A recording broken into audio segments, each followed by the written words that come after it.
Hello, my friends, and welcome back to PlayStation Underground. I am joined by James from Insomniac, and we are playing Ratchet and Clank, which is coming to PS4 on April 12th. Depending on when you're listening, you're watching this, that could be really soon or now. Yeah, it's so right welcome. upon us. When we're recording this, it's really soon I know. already. So is the studio, like, the excitement level? Is it building? Are you guys feeling good? Are you relieved? Yeah, it's kind of insane because we've honestly been working on this for so long. The film has taken, several years. The game has taken a lot of time too, and it's just kind of a relief to finally have it out there and actually have Ratchet on the PlayStation 4 for the first time. So.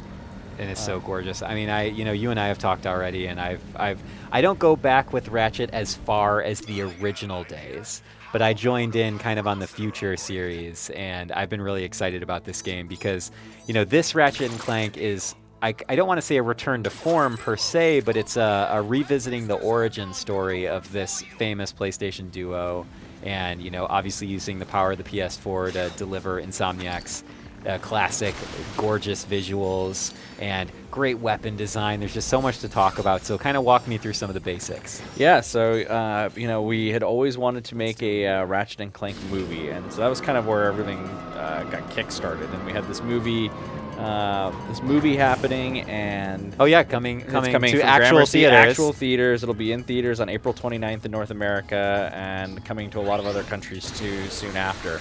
So we had this movie, and we knew we wanted to do a game to go along with it in some way. And so it took us a little bit of time to kind of figure out what we were going to do.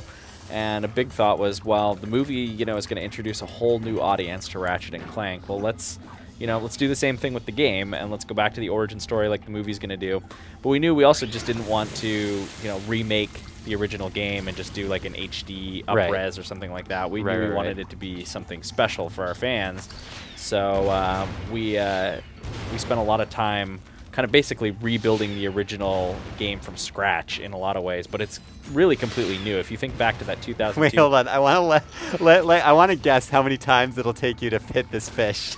I feel like you're trying to concentrate on talking to me at the same time, and you're like, get this frickin' fish. I don't know, actually. You know what? Here's what I'm going to do. No, I'm not going to cheat. I'm just going to make him a very easy target. I'm sorry, I totally interrupted you. Okay, go back. No, so, we kind of knew, and I can even thrust her down here, too. Ooh. Classic. Underwater Ratchet. Yeah, as always.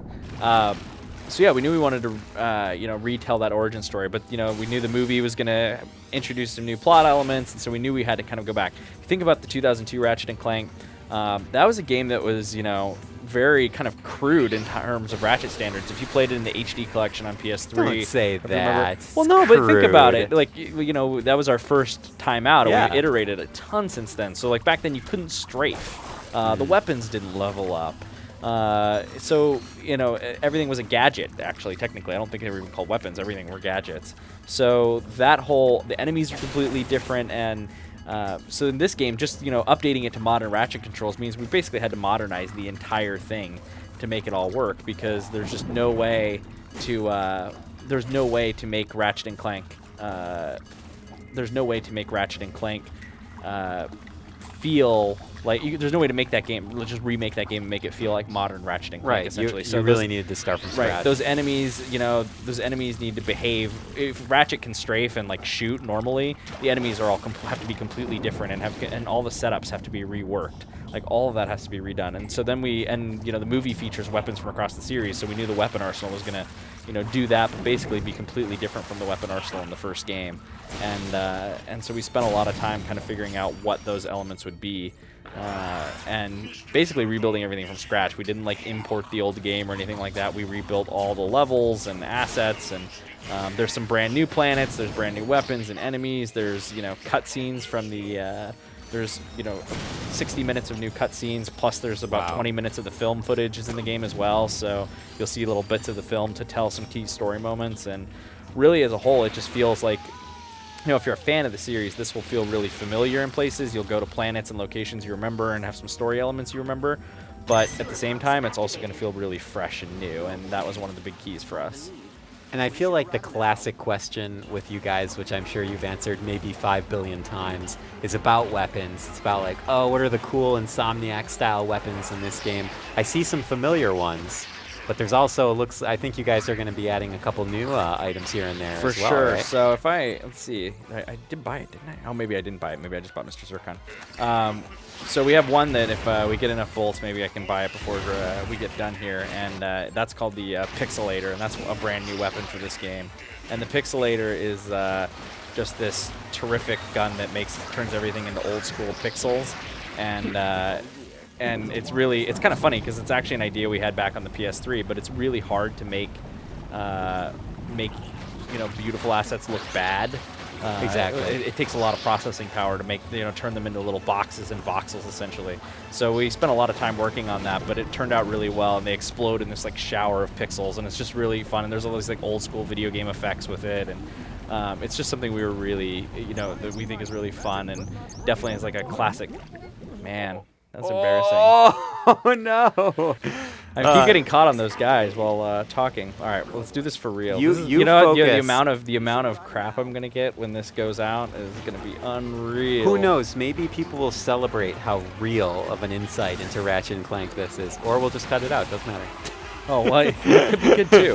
Hopefully, I didn't say anything too good where you have to leave it in. No, it's okay. I'm known for sometimes dying in demos. That's okay. Well, let me tell you a little bit about one of my Ratchet and Clank experiences, which is flipping the heck out at Ratchet and Clank: A Crack in Time, which I just thought was one of it has such an amazing final moments. Just the series of, the story and the action and the final boss battles. I mean, all of it is so good, and I really enjoy it. And also, I'm just going to keep my fingers crossed for. I think you got it this time. Yeah, I think so too. That was really tight, man. Yeah, it's a tight. It's not super easy all the time. I think you got it. Oof, that was close. I think it said 6 to 7%. Yeah, it's pretty much down to Ratchet was about to run out of breath. And see, even Ratchet thought it was close. Goodness gracious. Crack in Time is probably, one of my all-time favorite Ratchet games up there with Up Your Arsenal and Going Commando, and I think you probably hear that from a lot of fans. And what's so fun about it is, we've definitely put a lot of heart into the story over the years, and I think you saw that in the PlayStation 3 games. We really started striving to kind of feel like a Pixar movie, and so that was something that was really, really important to us, and that was a game where I feel like we maybe really hit it on the PlayStation 3. Oh, absolutely. And so it's been fun coming back. We have a CG animated movie now, and we're coming back to this game and kind of working on it. And making this CG animated, making this experience feel like a CG animated movie, but also kind of being able to inject that. Because if you think back to the original game, Ratchet actually was sort of a jerk to Clank in the original Ratchet and Clank, and that's actually not quite. There's a lot of the plot elements from the original game we've kept and stayed the same, but I would say we've softened that a bit because that wasn't really what we wanted. We actually changed voice actors after the first Ratchet game, so James Arnold Taylor has only been Ratchet since Going Commando. So that's kind of actually something cool about this as well. You actually get James Arnold Taylor in the origin story for the first time. Oh, cool. I would have never known. Yeah, it's a fun thing too. And it's also great with the film. We actually were able to keep, at least in North America, they were able to keep the voice actors from the game. To play the 4 main character roles, I guess, the 4 mostly established characters. For the film. Ratchet, Clank, Quark, and Nefarious are all played by the game voice actors. So when you go see that film, you'll feel right at home. Right, you'll feel right at home. And you may have just seen, we saw a little scene there where we were picking up a Rhino holo card. There's kind of this whole holo card system in the game where you'll collect these cards. And if you collect the cards, there's different bonuses and things you can get. And Ooh, James, are you telling me that there's little mini games to unlock stuff in this well, game? yeah, the Trespasser's classic, but then if you want to get these cards to unlock the Rhino, you're gonna have to track down. So there's lots of different cards we can view, and you got cards in this game. Yeah, too. I'll jump into it real quick. There's just so you collect your first holo card, and as you defeat enemies and do things, you'll get sets, which will open. So I'm gonna open this pack of cards, and I've got several weapons, and look, there's a Rhino card, and if you collect all of those, you'll actually get the Rhino. So there's packs of Wait, cards. you have a full card system in this game? Yeah, to James, you're collect- speaking my language collect right stuff. now. Yeah, I you wanna love cards in video games. Yep, and if you collect multiples, you can trade them all in. So there's different sets of cards for each planet and weapons and things like that. Wait, too. do the cards actually unlock the weapons, or are they No, just you like still it's will- like a collectible card game? It's like basically? a collectible. It's like a Okay. collection, and you get stats on your collections and your different sets and things like that, and it'll increase your drop rates and things like that for you get Oh bonuses my for doing it. gosh. So there's just an extra little item to collect throughout the game James, as well. you guys just design. I think in the board meeting and Ted was sitting at the front of the table in his giant executive office. I'm assuming that he was like, what we need to do is make a game Cards. for Ryan Clements. Okay. Specifically. You know how only much fun for like him. Hearthstone, but with Ratchet and Clank would be? That would be. Oh my gosh, Yeah, get out that's of town. I went down that rabbit hole for a long time. Let me show you one other. I'll show you one other quick cool polish thing that fans may, So we've always had the weapon wheel, classic, pauses the action while you do it. But we know a lot of fans like the speed run, or they like to play the game and they don't always want to be like pausing it to switch between things. So Sure. we added this D-pad quick select over here on the side, and so you can set this with 4 weapons you really want to use, so that Awesome. while you're running around and playing, you can just very quickly change between the weapons. It's beautiful. And it's something that I think will be really good for the hardcore fans that play it a lot. And then I'll show you one other thing too. So if you remember the old game, the weapons didn't level up in the first game, but we also now have the whole Raritanium upgrade system. So each weapon has its own sort of upgrade My board, God. and so you can come in here and make your Zircons fire faster and make them, come with more shots and get more Raritanium and collect more bolts when you use it. So you'll want to find Raritanium and go through, and as you can see, like some will make holo cards show up more. So you'll get Oh more my holo cards. God. So if you are super into collecting the holo cards, you'll want to upgrade your proton drum. James, and are you grab those. kidding me with all this? Yeah, there's all sorts of cool RPG stuff. Are there again, hardcore RPG fans on the Insomniac crew? I think gotta there's be. definitely that thing where we always want to have like that progression, so that you can always be getting a little bit better, whether you're Yeah. upgrading Ratchet's health or you're collecting new weapons, or this is the proton drum, which kind of fires up this wave. There we go. Oh, I don't recognize. Is that an old weapon? Nope, that's one of the new ones. That's one for of the this new ones. game, yep. Beautiful. So I've got a couple new ones that. That would go really well at a rave or something. right? Yeah. If you throw a Groovatron, you basically Okay, have a well, okay, that's Raven. true, A that's Groovatron true. and a Proton is kind of like, we like to call that combo the Rave in a box. We don't actually call it the Rave in a box, but Did you just make that I up did right now? just make that Okay. up. That was called improvising. I really liked it. I would have never. You could have just let that linger, and I would have never known. We would have gone on with our lives, and I would have never known that you made that up, right on the spot.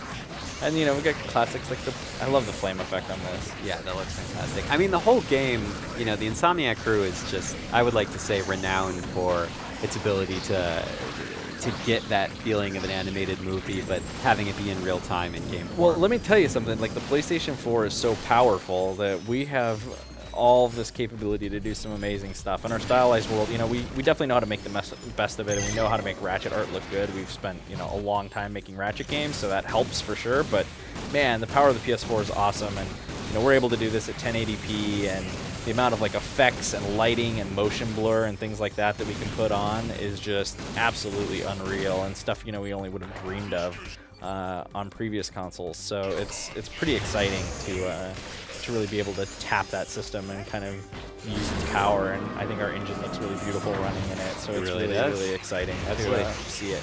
I appreciate the comment you just made about that it kind of also comes from experience, and the fact that this team has been working on this series for so long, and I feel like that's often when you see developers really, really shine, is when they're speaking from the heart and also from their head and their experience and their past experiences with the game.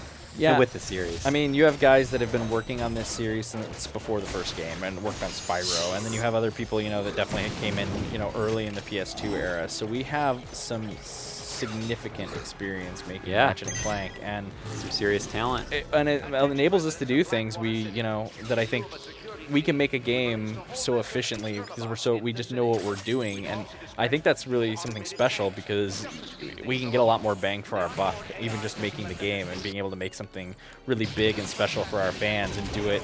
Oh, there's that level up. Yep. Oh, and it feels so good every time, and do it, and do it on a more limited budget, and I think that's something that is kind of awesome, and really speaks to the talent of the team and just the experience and passion we have for creating Ratchet and Clank games. Yeah, beautiful. And I just love, I love how you're casually just dispensing all this chaos while you're talking about development. Yeah, you know, you get your Mr. Zircon out, and oh, look, I just picked up another card. And now it's like, hey, change your weapon, dummy. Oh, now we got a tank. Oh, boy.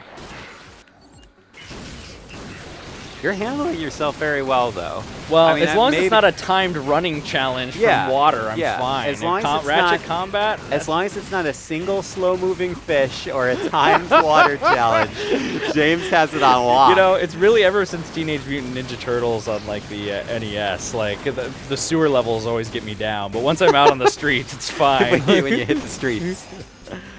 Oh, man. Yeah, this is looking really good. I mean, and I just want to play this now. We don't have long to wait either. I shouldn't even complain. It's not like I have to wait like months and months. April 12th it's really, really exciting for us. Like I said, it's been weird. You know, you think about Ratchet and Clank. A Crack in Time came out 6.5 years ago.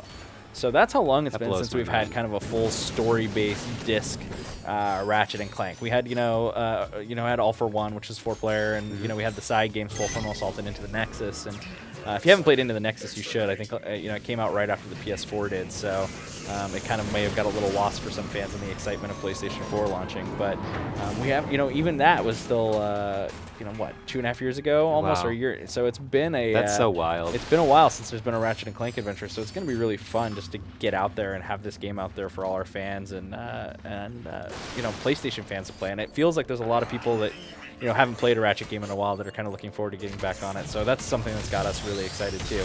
And then you've got a movie too. So I know. It's a great month for Ratchet. April is Lombax Awareness Month.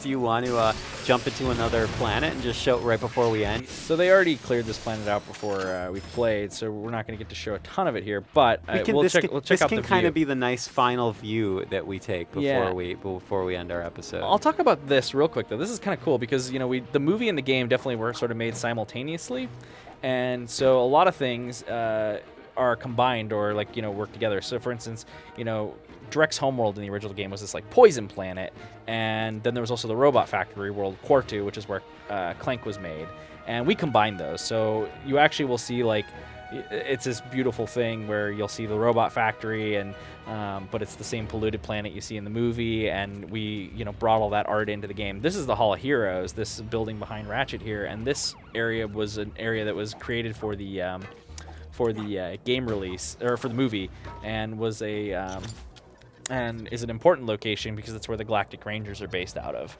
So that was a location that never existed in the Ratchet and Clank universe, and we replicated what they built for the movie and the game. And it's actually kind of interesting because if you saw, there's definitely a lot of Asian influence in that building, and that's actually the first thing in the Ratchet and Clank universe that is really inspired by Asian architecture. Most of it is kind of that 50s, 60s sci-fi. So it's kind of actually a fairly unique building in the Ratchet and Clank universe, and I think that's pretty cool because there's definitely stuff where the movie took the game models and up-res them and used our game models, and then we also took a lot of stuff that they created and concepts that they created for the movie and built it back in the game, or got assets from them and put in the game. So there's assets traded back and forth from the game to the movie as well. That's a really cool collaborative process. Yeah, it was really fun, and a weird thing. I don't think anyone's really pulled it off. And I hope most of all, there's been a lot of video game movies over the years that people didn't love, and we'll see what people think of the movie when it comes out. But if there's one thing I'm really confident about, is that if you're a fan of Ratchet and Clank, you're going to love the film because it just is really, really true to the universe and the characters. And so if nothing else, I think the movie that we made is something that the fans of the series are really going to love and feels true to the game and the characters that they know.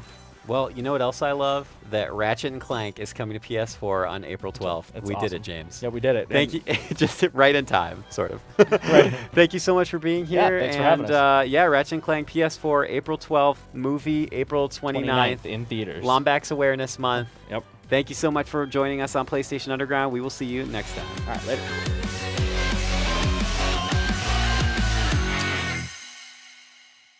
PlayStation